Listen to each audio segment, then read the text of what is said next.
Thanks, Rahul. Is India relevant to the Asian century? The three of us will answer this question. And let me start by saying outright that for me there will be no suspense. I definitely feel that India is highly relevant to this century which begins. And actually, India's successors is the reason why there can be talk of an Asian century, and not only of a Japanese or a Chinese century. That's the reason why there is an Asian century. In its own way, India, along with China, is catching up with the most developed nations with the world and quietly regaining the place it has always deserved. After all, if you look at history, 3 centuries ago, India accounted for 24% of the world GDP, whereas both China and Western Europe achieved each 22% of the total. Now that benefits of the Industrial Revolution are widely available all over the world, and that the global economy assures a more or less level playing field for everyone, no one should be surprised to see India and China coming back to the forefront of the global stage. What are the 2 decisive factors of this catching up process? In my view, the answer is first, size, and second, comparative advantage. Size, or I should say size and demography, are critical. Already the 4th economy in the world in terms of purchasing power parity, India is bound to be a leading player. It is the youngest nation in the world, a characteristic which fuels its impressive economic dynamism, and everybody knows that by 2020, India will overtake China as the most populated nation on Earth. Number 2 is comparative advantages, which are the stuff economic success is made of in today's global open economy, and India is abundantly endowed with these, especially its vast pool of high-skilled English-speaking workforce, its low-cost environment, its 20 million diaspora abroad, and its diversified industrial base. So, no doubt in my mind, India and its elite are therefore bound to play an ever-growing role in the world. Yet, what strikes me the most is that India in the coming decades can not only count among the winners of the global game, but can also be instrumental in improving the rules of this game. And as a policy wonk, to take up your words, Rahul, I think it's interesting to see and look a bit at what India can bring to the world. And on this, I would point out to 3 dimensions where I believe the role of India will be critical. Number 1 is democracy, number 2 is social inclusion, number 3 is sustainable development. Number 1, democracy and governance. Who better than the largest democracy in the world can show to the other nations that democracy is simply the fairest and the most efficient system to devolve power in our increasingly complex societies. India is a remarkable model for that. Of course, it has its shortcoming. I had a look yesterday, preparing for this conference, at Aaron Churi's latest book, Governance and the Sclerosis It Has Set. And there's a bit of convincing ideas down there. But we also know that there's quite a lot of reform going on, and notably the ones initiated by Dr. Manmohan Singh. And I think all across the political spectrum now, this is on the way. Number two, social inclusion is, I think, another area where India can play a critical role. In many rapidly developing countries, there is certainly a risk of complacency, of us satisfying oneself with a model of growth reserved for an elite. The sort of gated communities syndrome. Competitive elites locking themselves in their compounds with their private guards, their gensets, their in-house water treatment, and so on. This is certainly not unknown in India. However, I think this is a country where, because of its enduring democratic system, it's a country where the case can be more easily made that true economic development is a widely shared economic development. And contrary to some other democracies in this planet, the main characteristic of India's political system is that the poorest sections of Indian population do actually vote. Number three is, as I see it, sustainable development, which is another area where India can bring its own contribution to changing the rules of the game. I think the challenges in the emerging countries are huge in this respect, and we, or many of us, are watching carefully in this respect the Indian development model and how the sort of Western style of growth can be accommodated to countries like India. And there, despite enormous task ahead, India has already a lot to its credit, not only in its legislation, but also, I mean, in the streets of Delhi, with the world's largest CNG eco-friendly bus. And if you look at the way the Kyoto Protocol is implemented, India is the number 2 country in the world for the number of clean development mechanism projects.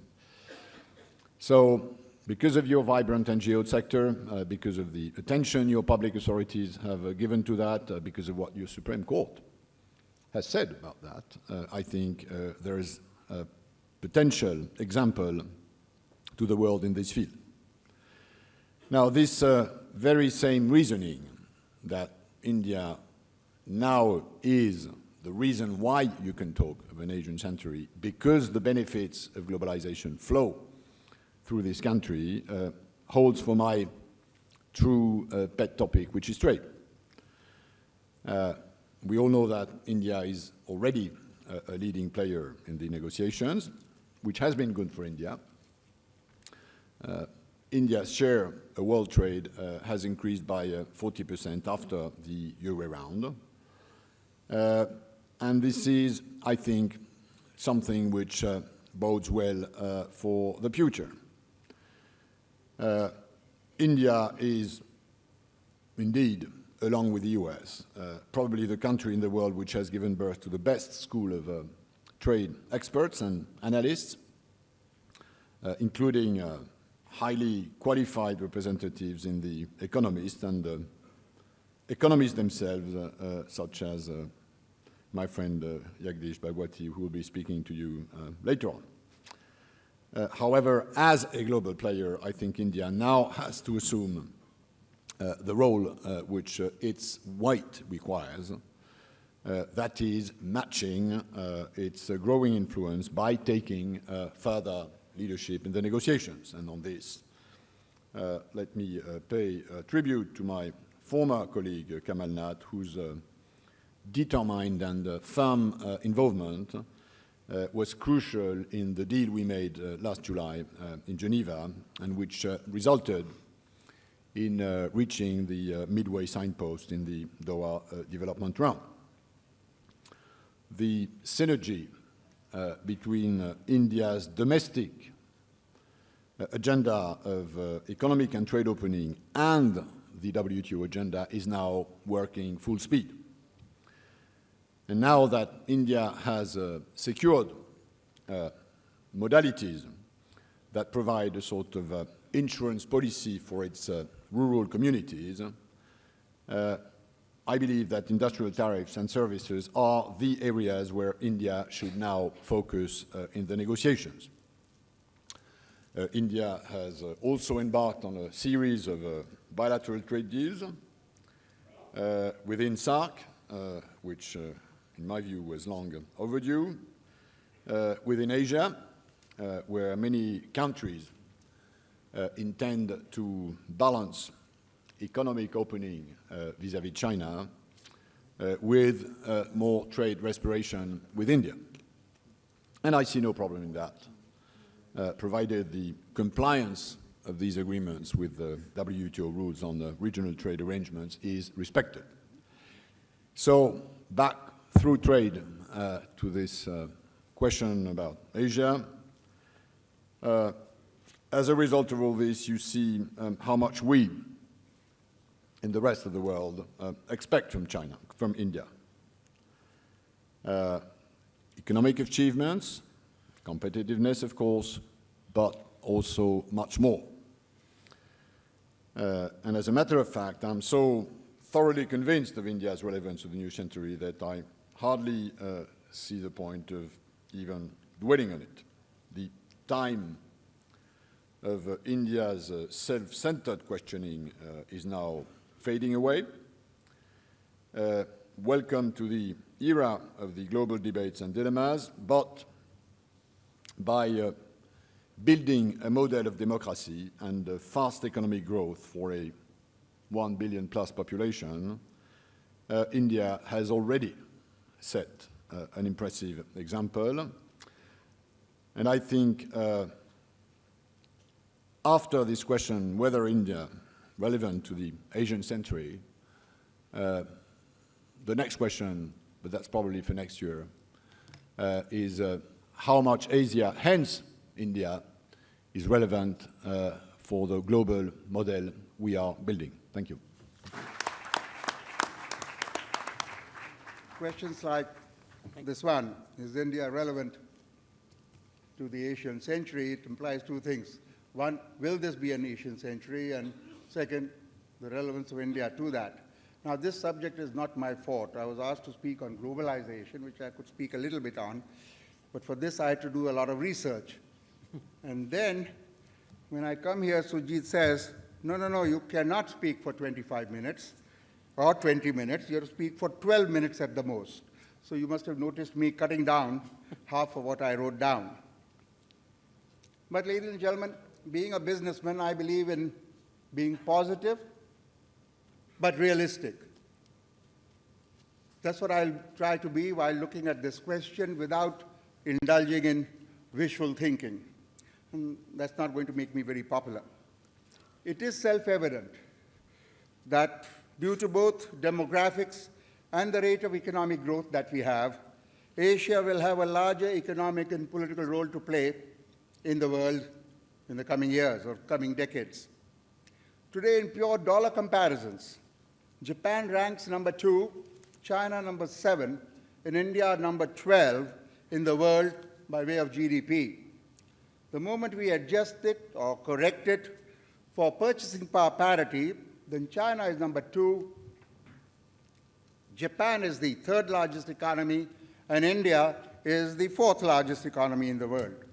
So in the top 5 economies in the world, on the basis of purchasing power parity, there are already 3 from Asia.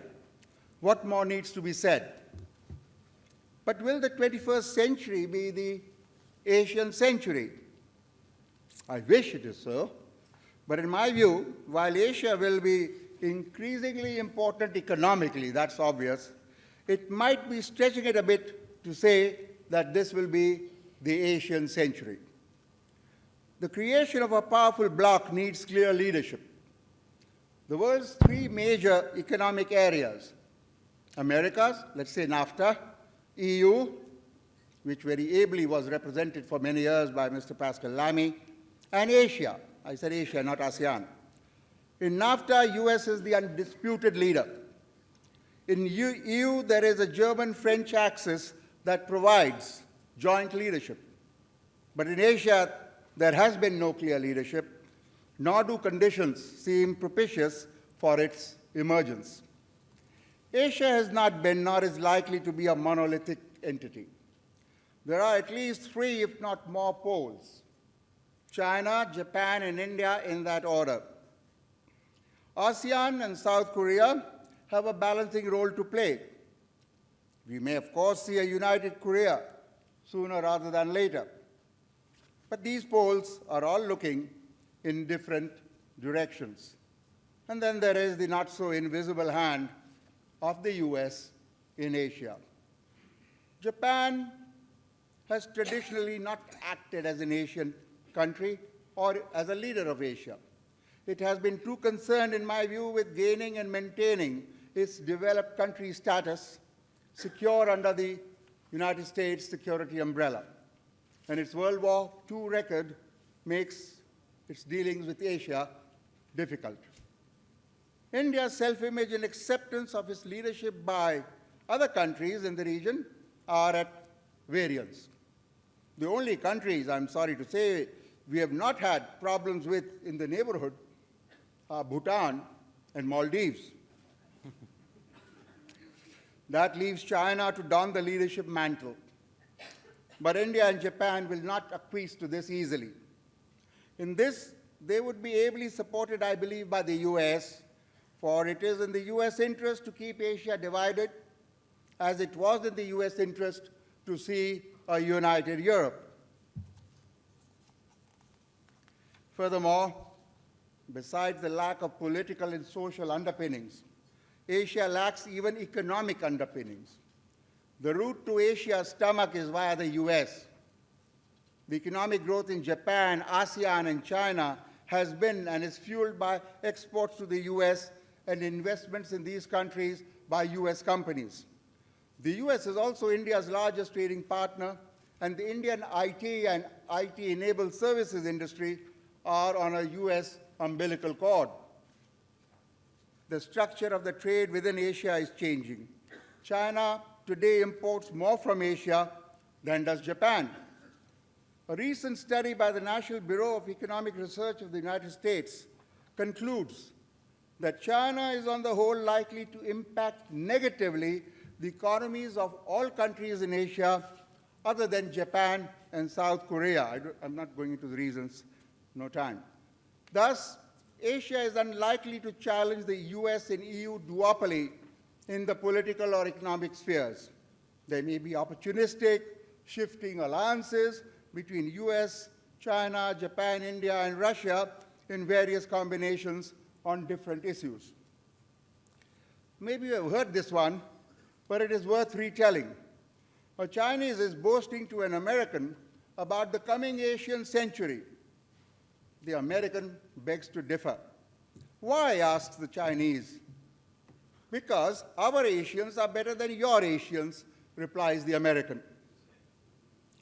So I would like to rephrase the proposition from is India relevant to the Asian century to is India relevant to developments in Asia? And my answer to this is yes, an emphatic yes. India will be very relevant to the future of Asia. This could not have been said even 10 years ago. Then, discussions of Asia excluded India. It was East Asia they meant, and that included ASEAN, China, Taiwan, South Korea, and Japan. Now the focus is on China, Japan, and India. ASEAN, South Korea, and Taiwan are on the sidelines, and this change has occurred because of the growth of the Indian economy due to liberalization and the resultant response of entrepreneurs, both domestic and from abroad, and the growing competitiveness of Indian industry. There is also a realization within ASEAN, spearheaded by the astute Singaporean leadership, that they need an economic and political foil to China.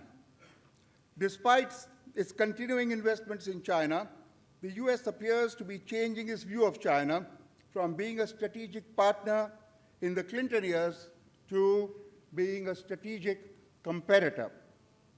The US-China Economic and Security Review Commission, in its recent report to the US Congress, states, and I quote, "A number of current trends in the US-China relations have negative implications for our long-term economic and national security interests," unquote.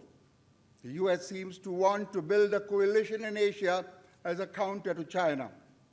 This would include Japan, South Korea, the two countries with whom the US has security pacts, maybe some ASEAN countries, and perhaps India. We seem to believe in India that we do not have a seat on the high table, but we could be holding the balance in Asia between the US-Japan on the one hand and China on the other.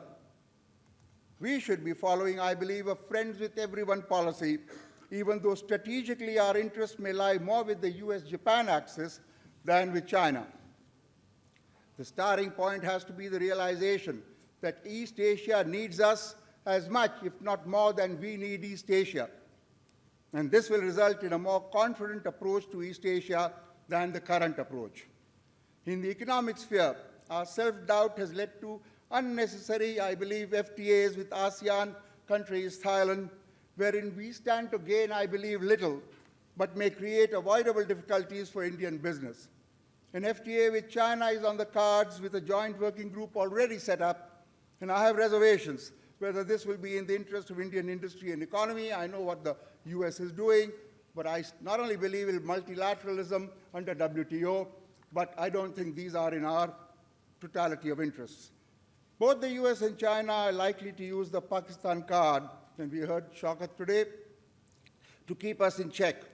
And this is why it is very important for us in Pakistan to move forward with the process of rapprochement, difficult though it appears to be. If we want to be, ladies and gentlemen, relevant in Asia, we have to be a practitioner of sophisticated realpolitik. This means confident, aggressive, and yet flexible response to different developments, not the hesitation and moral squeamishness we sometimes exhibit. This does not mean unprincipled behavior. However, it does mean having the courage to keep principles aside for a short time if they are a long-term impediment to the furtherance of our national interests. Deepening economic relations are an important component of world relations today. A country is an ally if it sees economic benefits in a relationship. Economic benefits between countries largely happen through investment by companies and import of goods from a country. And this is especially beneficial to a country when its domestic companies engage in it. When Tatas go to Bangladesh or Lakshmi Mittal goes all over the world, India benefits in political terms as well. If Ford does it, in my view, even through its Indian subsidiary, the same thing does not happen. And this is why strengthening Indian companies, domestic companies, not at the cost of foreign companies, but strengthening domestic companies is important, and the developed world has always done that. Fortunately, many large companies in India are increasing their global orientation. In conclusion, as long as we keep strengthening the domestic economy and domestic companies and keep pursuing a policy of enlightened self-interest, our relevance in the world, not just in Asia, will keep increasing. We are one of the few countries in the world with which people in general have affinity, our soft power of civilization, an inherent tolerance of diversity, democracy, even Bollywood have been around for some time. We have to now marry them to the hard economic power that unfortunately the world today respects more than anything else. For this, we need outstanding and astute political leadership, a supportive business environment, and a very strong partnership between the government and business. Thank you very much. I'm grateful to India Today for inviting me to participate in this very interesting session in the distinguished company of Mr. Pascal, Shri Rahul Bajaj, and Dr. Surjit Bhalla. I may clarify in the beginning itself that the views that I am going to express here are my personal views, not necessarily those of my party. My party, therefore, need not be blamed for the views that I shall express here. My views, Yashwant, I hope are not only my views, but those of my government and my country.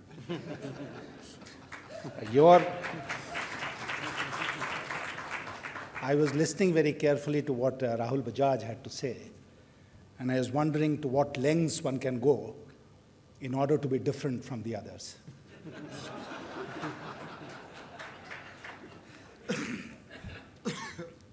Friends, after we have heard what Goldman Sachs, the CIA, and others have to say about the future of the Indian economy, the subject of this session itself may not appear to be relevant. The obvious reply to the question posed is, and I found everyone agreeing with this, yes, of course, even in geopolitical terms, India is not only relevant to the Asian century, it's an important and essential part of it.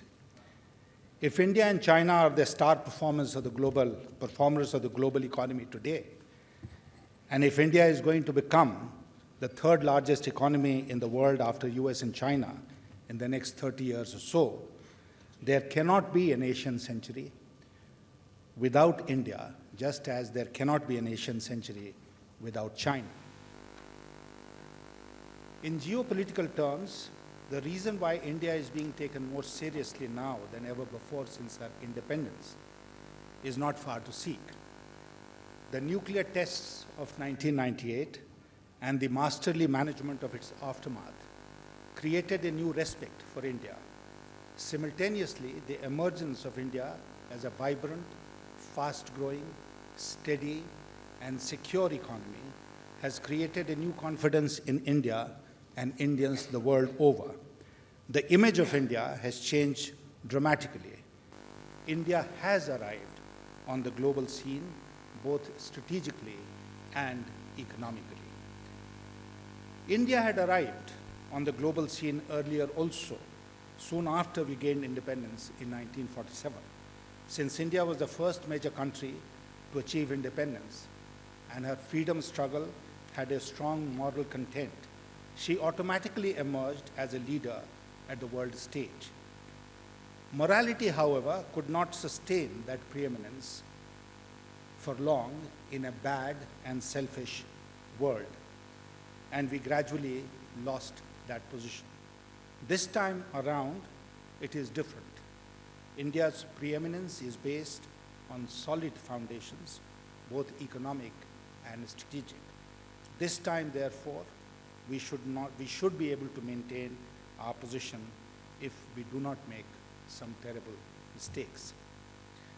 After a decade and a half of economic reforms, I am not too much worried about its future.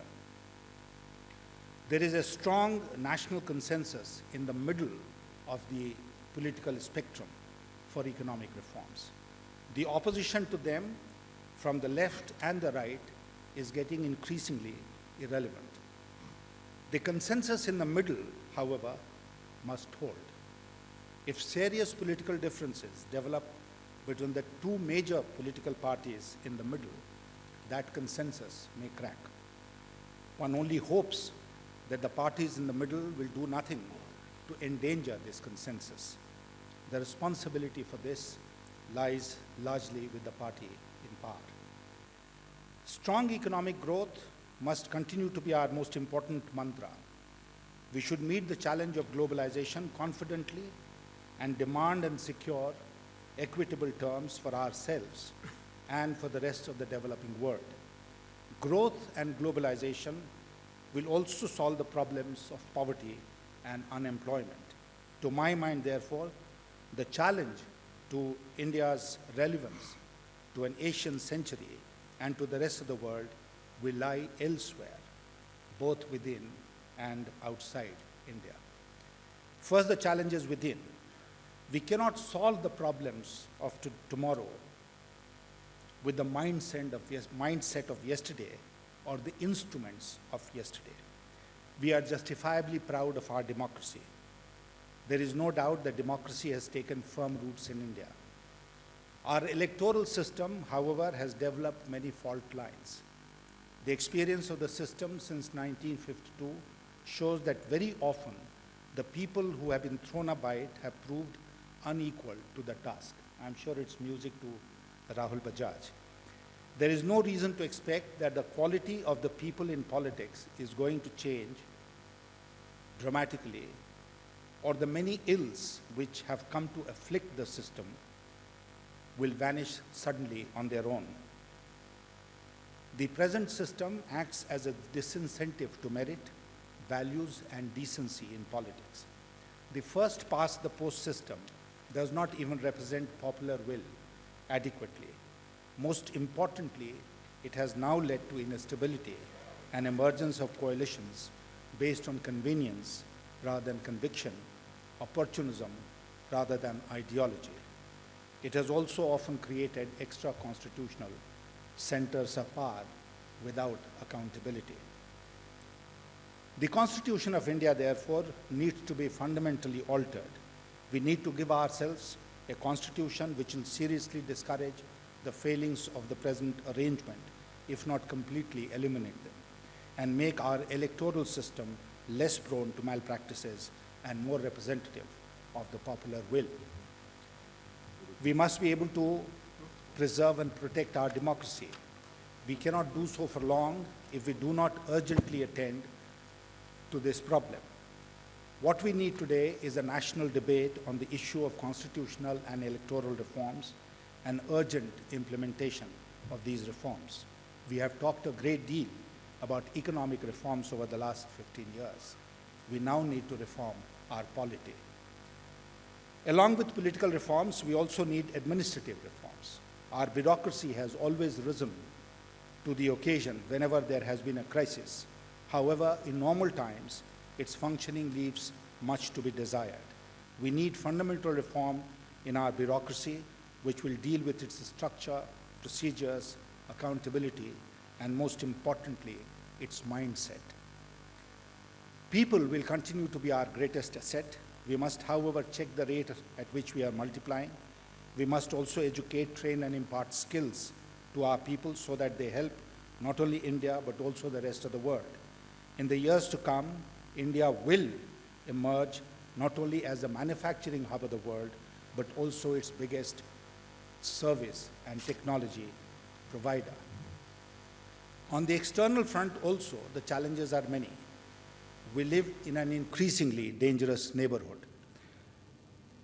Cross-border terrorism, illegal immigration, Maoism, LTTE, ULFA, coupled with the intransigent attitude of some of these governments, make life difficult for India. If you add to this the extended neighborhood to the east, west, and the north, the situation appears even more grim. We need a new mindset to deal with our neighborhood. I was earlier of the view that we should unilaterally extend to our neighbors economic and trade concessions. In return, we should insist that they would do nothing which is prejudicial to our security interests. I am changing that thesis somewhat today. Without departing from the doctrine of unilateralism. Our security is mainly our concern. We must be able to defend ourselves from threats such as cross-border terrorism, illegal immigration, narco trade, and arms smuggling. Elements hostile to India often succeed in their nefarious designs because of our weakness or the complicity of our people. We must take steps to plug such loopholes in our system. The security of India must be strengthened so that it can deal with such threats fully and effectively. The fence along the line of control with Pakistan and the fencing of the India-Bangladesh border are cases in point. We should not leave ourselves at the mercy of our neighbors as far as our security is concerned. If we are self-reliant in security, we shall also complain less to our neighbors and interact with them with greater confidence. We should, and I'm aware of the fact that the Distinguished High Commissioner of Pakistan is here. We should give up our obsession with Pakistan, whether it is cross-border terrorism or cricket or hockey. This obsession, to my mind, diminishes India. At the same time, we must continue to help not only Pakistan, but all our neighbors with trade, aid, technology, and technical assistance. There cannot be a prosperous India in a poor and unstable South Asia. The boundary question with China should be resolved under the new framework created after the Prime Minister Vajpayee's historic visit to China in 2003. In the meanwhile, our trade with China is going up by leaps and bounds. The initiative that we have taken with ASEAN, including the free trade agreement, is paying off. BIMSTEC is going places. The India, Myanmar, Thailand trilateral cooperation is also making progress. We are playing our due role in the Asian Cooperation Dialogue. On the Western side, I had suggested the formation of a common market with India, Pakistan, and Iran. This needs to be pursued more vigorously. Our dialogue with the Gulf Cooperation Council should be translated into specific projects of cooperation. We need a new policy for Iraq, but unfortunately, we have bound ourselves hand and foot with a parliament resolution. We have no problems with the rest of the world. What we need to do is to continue to build on the foundations of cooperation already in place with them. We should strengthen the India, Brazil, South Africa Dialogue Forum, which was set up when I had visited Brasilia in 2003.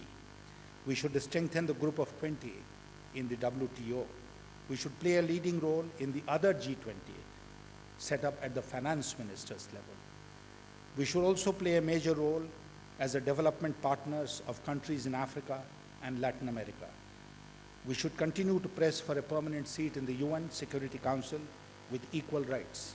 And finally, India should once again play a role in the resolution of global problems, be it terrorism, disarmament, the Millennium Development Goals, or conflict resolution and peacekeeping. Ladies and gentlemen, a nation's strength lies in its capacity to solve its problems as they arise. Its biggest weakness lies in valuing in them. The path ahead is clear. If we can successfully meet the challenges within, nothing can stop India from achieving its destiny in the 21st century. Thank you.